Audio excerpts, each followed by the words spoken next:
Hi, I'm April de Higes, and I'm a licensed marriage and family therapist, and I have two offices, one in Westlake Village and also in Valencia. As a solution-focused therapist, I work with people with the problem that they're bringing in. So I may identify the problem and look at what kind of skills that they can learn in order to resolve the problem. My specialty is working with teenagers and families. So typically a teenager is acting out in some way, whether it's their failing in school, they're experimenting with drugs and alcohol, maybe they have some sexualized behavior. My experience with teenagers is that they tend to want help. By the time their parents are bringing them in, they've been in a lot of trouble and they've had a lot of problems. So whether they're depressed or they're getting in trouble at school, they want help, and having an outside person to talk to is really useful. What fuels the passion of me working with families is that I experienced 5 significant losses in my life by the time I was 17.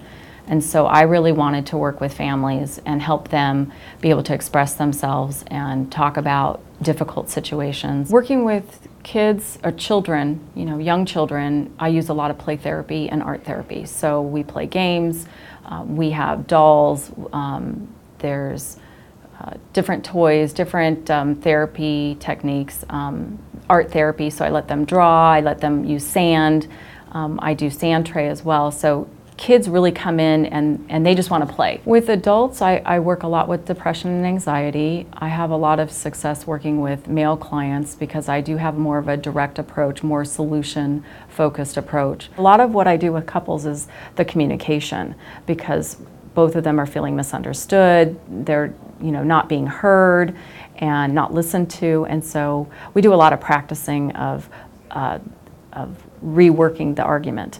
And so what I say to couples is, you have the same argument over and over again. Let's look at how do we look at where the breakdown of the communication is. I believe that the therapeutic relationship is really important.